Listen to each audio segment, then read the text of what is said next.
Our early Adventist pioneers had a radical new theology, but it wasn't just limited to the four walls of a church. They were at the forefront of many of the new social movements, such as the temperance movement, as well as the abolition of slavery. Slavery had been practiced in America since its earliest days and was considered normal in some parts of the country, but not for the early founders of Adventism. William Miller, Joseph Bates, and Joshua V. Himes all spoke actively and openly against this evil institution. In the mid-1800s, slavery was widely practiced in the southern states, but not up north, and many slaves attempted to and succeeded in escaping to freedom via the Underground Railroad. It was neither underground nor a railroad, but a network of homes, farms, and transportation that would get someone secretly from the south up to the northern states or to Canada. Perhaps the most famous name associated with this movement of liberation is Harriet Tubman, who helped thousands of people to escape. Also, Sojourner Truth spoke widely and passionately against slavery, and she was baptized as an Adventist by Uriah Smith. John Byington, the first General Conference president, used his farm in upstate New York as a stop on the Underground Railroad as well. Early Adventists were encouraged to help out in this, defying the law of the land. In 1850, the Fugitive Slave Law was passed by Congress to strengthen the earlier but often neglected law of 1793. It required any citizen to return an escaped slave to his master with fines and punishment in case of violation. Ellen White, commenting on the relationship that Adventists should have to this law, said, "The law of our land requiring us to deliver an escaped slave to his master, we are not to obey, and we must abide the consequences of violating this law." J.N. Loughborough, J.N. Andrews, Uriah Smith, Joseph Bates, and James White all wrote and held positions against slavery. The church was advocating a revolutionary new approach and endeavoring to adhere to biblical principles over culture and the norms of society. Ellen White also advocated that those who held pro-slavery views should be disfellowshipped from church. As soon as slavery was abolished, the Adventist Church made inroads into the southern states, and Edson White's Morning Star boat pioneered the work in many new areas. Schools, churches, printing presses, sanitariums, and food companies were opened. As the work progressed, the need arose for a school to train workers, and on November the 16th, 1896, Oakwood Industrial School was opened. Oakwood would go on to be a flagship school amongst the African American community here in North America, and for over 120 years now, they have educated thousands of students, sending graduates all around the world. Some of their most famous graduates would include evangelists E.E. Cleveland and C.D. Brooks, just two of the many prolific pastors that have passed through this campus. Oakwood is also famous for its world-renowned choir, the Oakwood Aeolians. Oakwood will also play a role in the civil rights movement of the 1960s, hosting Dr. Martin Luther King, who spoke here on this campus after there was nowhere else in the city that would have him.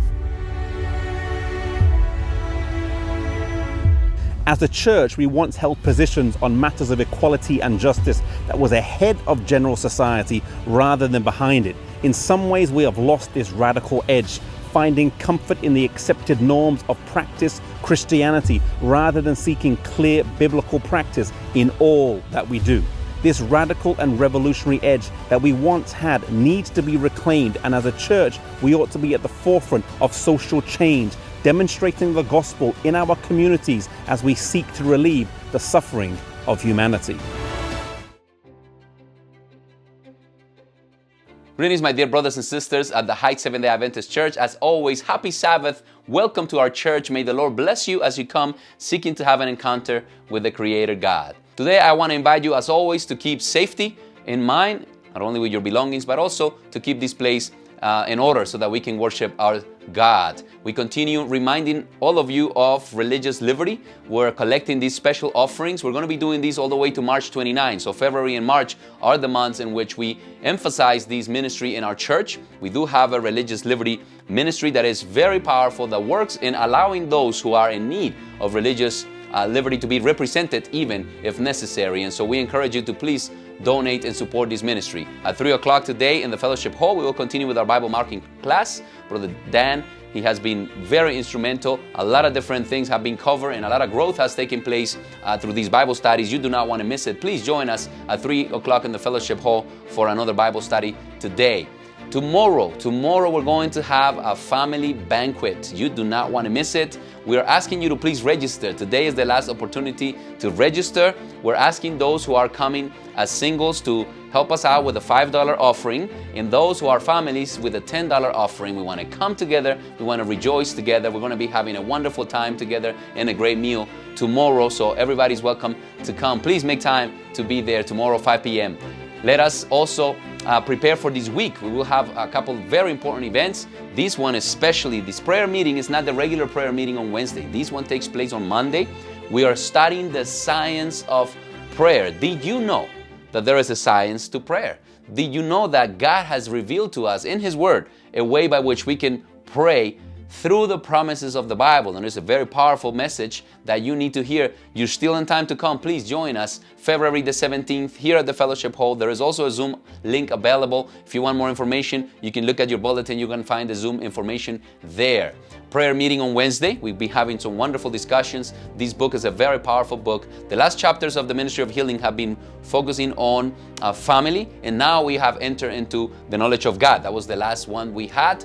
These coming up week, we're going to be studying chapter 36. Please don't miss it. Please join us for a moment of prayer, reflection, and also for sharing this powerful book. Now, next weekend, we're going to be hosting the Southwestern Union, the Texaco Conference, and this local church is going to be hosting everybody that will love to come. This is a program for the entire conference. Everybody's welcome to attend. Please join us for a weekend of training. Pastor Stephen Brooks, who is a very successful evangelist, by the way. If you're not familiar with his story, he has been instrumental in many different events where plenty of baptisms, in church plans, in church growth, tremendous church growth in the past. He's going to be here teaching us and sharing with us. Also, we have a guest speaker from It Is Written Ministries, Wes Peppers. He is also an evangelist, a very well-renowned evangelist, very knowledgeable. They're going to be preparing our churches so that we can be doing Pentecost 2025 at the end of this year. The Heights SDA Adventist Church is programming itself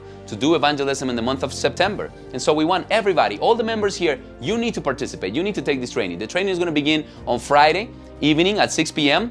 This is the Vesper on February the 21st, okay, 6 p.m. There's going to be a live meal offered for everybody to participate. Then we're going to be getting the training. Also on Saturday, the whole program on Saturday is designed to continue to lead us and teach us and help us to grow in this area as we prepare for these events that are going to take place at the end of the year. So everybody's welcome to come. If you know somebody, if you have a friend, even if he goes to a different church in the area, bring them, please. They all need this training. Also, we're going to be having the PBE program is going to be taking place also here at Heights, and so please stay tuned. March 1st, we're going to be having the PBE program taking place right here. All the Pathfinders in the area are going to be coming from the conference wide, okay? We're going to have plenty of people. The church is going to be on its best and it's going to be full. Everybody's welcome to participate. They are going to be having an SVA program on Friday evening. This one is going to take place in Corrales. So all the youth and the PBE participants are going to be welcome to be there. But for us, here on the Sabbath, we're going to be hosting all the Pathfinders in the area. So you got more details there. And if you need these, there's going to be this flyer available. You can see all the different things that are going to be happening that particular weekend. Very excited for our own Pathfinders here. We want to support them also as they participate in this event, that they might be able to continue on to the next level and hopefully go to the last level as well. As always, I don't want to skip this part. It's very important. We are a praying church. We have our prayer scroll that is continuously being reviewed and prayers are being elevated to God from that scroll. If you would like to write your own requests, you can go to the back of the church. There is a layout scroll right on top of the communion table. You can write in there your own requests to the Lord, your praises as well. Be thankful for what the Lord is doing in your life. If you do not want to do that, we have the cards available right there where you are sitting you can fill one of those prayer cards in front of you. You can deposit that on the collection plate, and we will make sure to either input it in the scroll and also pray for your requests and praises. May the Lord bless you. What a blessing it is once again to have you here and to be here together, worshiping together. May you have a wonderful Sabbath day. God bless you.